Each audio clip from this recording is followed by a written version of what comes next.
Assalamualaikum warahmatullahi wabarakatuh.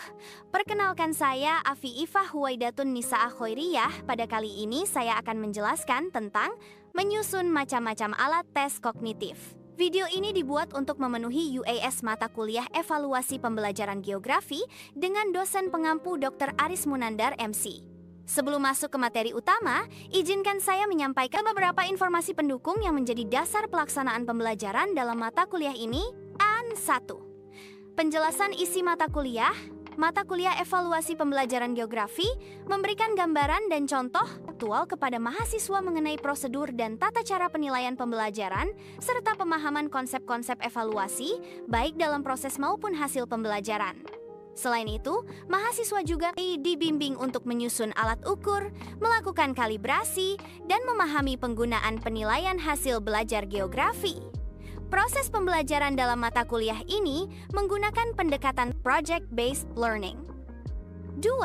Sistem perkuliahan menggunakan model utama yaitu project-based learning dan case-based learning. Pada bagian metode pembelajaran menggunakan metode ceramah, diskusi, praktik. Durasi perkuliahan umumnya 250 menit per pertemuan. Selanjutnya, media dan moda perkuliahan dilaksanakan luring dan daring pada daring platform yang digunakan WA, Google Classroom, GCR, Google Meet, Zoom MS Teams. 3. Tata tertib kuliah. Adapun tata tertib yang wajib dipatuhi oleh seluruh mahasiswa antara lain: 1. Hadir dalam perkuliahan tatap muka, maya minimal 80% dari jumlah pertemuan ideal. 2. Setiap mahasiswa harus aktif dan partisipatif dalam perkuliahan luring, daring. 3. Hadir di kelas tepat waktu sesuai dengan waktu yang ditetapkan, disepakati. 4. Ada pemberitahuan jika tidak hadir dalam perkuliahan daring kepada PJ atau dosen. 5. Perkuliahan daring menggunakan berbagai platform: WhatsApp, GCR, Gmeet, Zoom Meeting, MS Team. 6. Meminta izin dengan cara mengangkat tangan atau raise hand jika ingin berbicara, bertanya, menjawab, meninggalkan kelas maya atau keperluan lain. 7. Saling menghargai dan tidak membuat kegaduhan atau gangguan atau kerusakan dalam kelas. 8. Tidak bercakap-cakap sendiri dalam chat yang tidak ada hubungannya dengan materi. 9. Tidak boleh ada plagiat dan bentuk-bentuk pelanggaran norma lainnya dalam mengumpulkan tugas individu atau kelompok. 10. Mengumpulkan tugas tepat waktu. Selanjutnya, buku dan sumber belajar. Untuk memperkaya pemahaman materi, berikut adalah buku dan referensi utama yang digunakan: pengukuran evaluasi pendidikan oleh Anas Sudijono, penilaian hasil proses belajar, mengajar oleh Nana Sujana, menyusun tes hasil belajar oleh Norman F. Gronlund, psikologi belajar dari proyek NKK Depdikbud, evaluasi pendidikan oleh Slameto, konstruksi dan analisis oleh Subiono, evaluasi hasil belajar dan umpan balik oleh Suko Silverius, evaluasi proses dan hasil dalam pembelajaran oleh Profesor Dr. Edi Purwanto.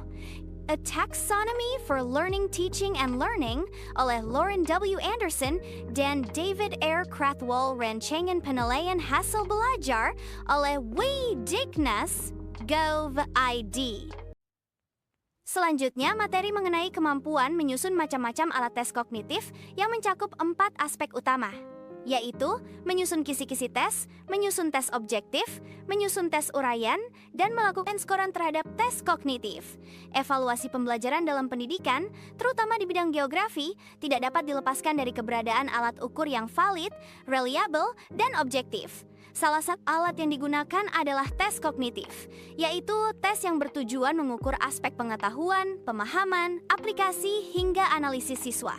Dalam menyusun tes kognitif, guru tidak hanya sekadar membuat soal, tetapi harus melalui proses sistematis yang dimulai dari menyusun kisi-kisi hingga tahap penskoran. Bendia 1, menyusun kisi-kisi tes. Kisi-kisi adalah rancangan atau pedoman dalam penyusunan soal yang berfungsi untuk menjamin bahwa soal-soal yang disusun sesuai dengan tujuan pembelajaran dan mencakup seluruh materi yang telah diajarkan.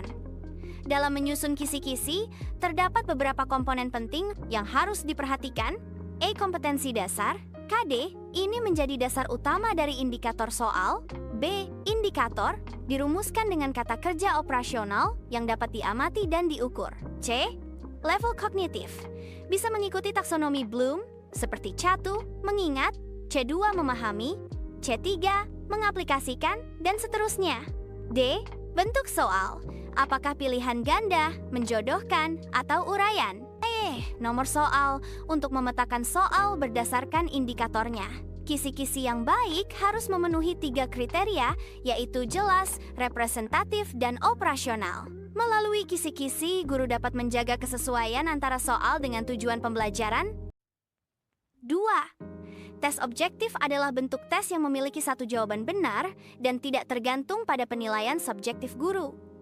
Tes ini cocok untuk mengukur kemampuan pada level kognitif rendah hingga menengah. Ada beberapa jenis tes objektif, antara lain A. Benar-salah atau true-false merupakan salah satu bentuk soal dalam evaluasi pembelajaran yang digunakan untuk menilai apakah peserta didik dapat mengidentifikasi pernyataan yang benar atau salah. Tes ini mudah disusun, tetapi kelemahannya adalah tingkat kemungkinan menebak jawaban yang tinggi. Cara membuat tes benar-salah: 1. Menentukan tujuan tes. 2. Susun kisi-kisi tes. 3. Buat pertanyaan soal. 4. Uji coba dan analisis. 5. Perbaikan dan pembuatan soal akhir. 6.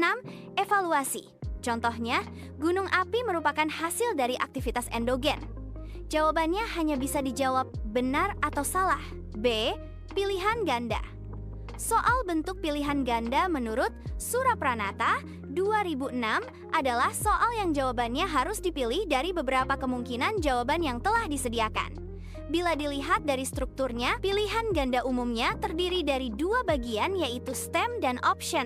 Stem adalah pokok soal yang terdiri dari satu atau beberapa kalimat yang mengandung pertanyaan atau pernyataan. Option adalah alternatif jawaban yang dapat dipilih siswa. Alternatif jawaban yang benar disebut kunci, dan alternatif yang salah disebut pengecoh, distrakto. Langkah-langkah membuat soal pilihan ganda. 1. Tentukan indikator soal berdasarkan kompetensi dasar. KD. 2. Susun kisi-kisi soal. 3. Tulis pokok soal STEM yang jelas, 1 fokus, tidak ambigu. 4. Buat pilihan jawaban. 5. Tentukan kunci jawaban yang paling tepat dan tidak mencolok. 6. Revisi dan cek ulang soal. 7. Susun dalam format akhir lengkap dengan nomor soal dan instruksi pengerjaan. C. Menjodohkan, suatu bentuk instrumen penilaian yang meminta peserta didik untuk memasangkan 2 daftar item yang memiliki hubungan logis satu sama lain.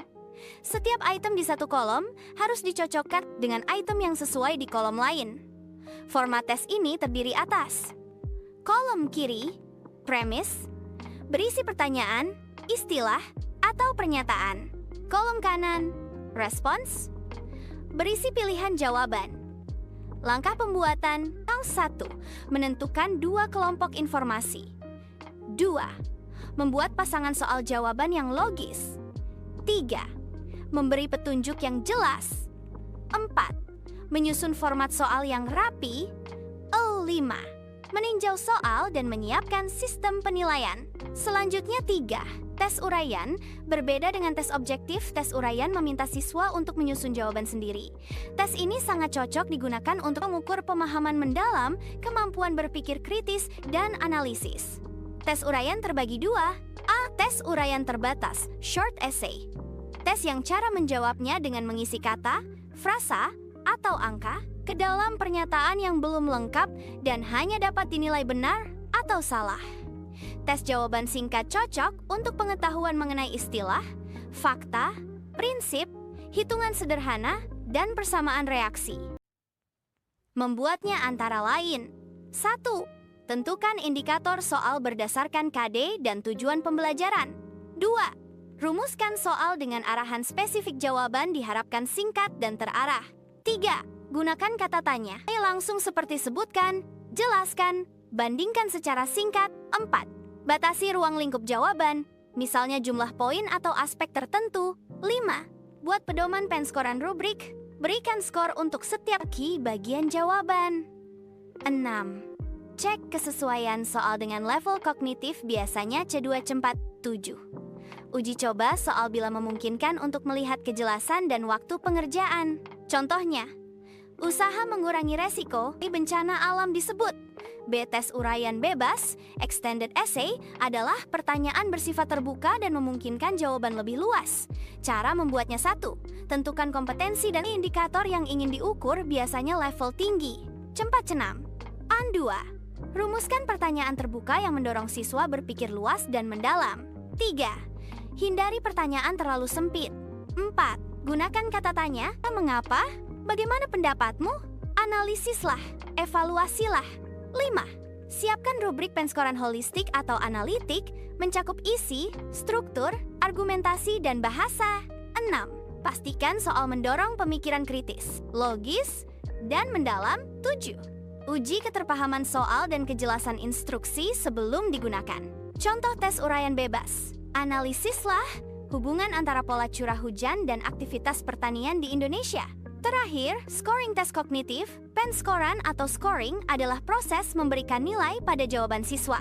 Scoring harus adil, objektif, dan berdasarkan pedoman yang jelas. Untuk tes objektif, proses scoring sangat mudah karena jawaban hanya dinilai benar atau salah. Penilaian bisa dilakukan secara otomatis jika menggunakan sistem komputer. Contoh pada pilihan ganda, jika jawaban benar IPOR 1, salah IPOR 0.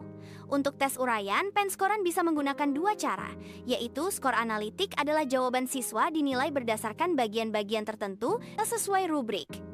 Contoh rubrik analitik: ketepatan isi mendapatkan 3 poin, kelengkapan penjelasan mendapatkan 2 poin, bahasa yang digunakan mendapatkan 1 poin, dan skor holistik adalah penilaian secara keseluruhan berdasarkan kualitas umum jawaban.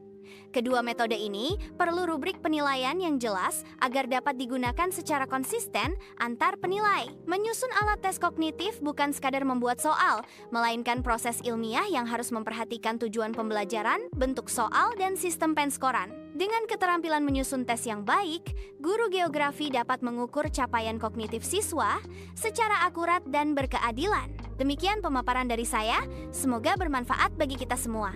Wassalamualaikum warahmatullahi wabarakatuh.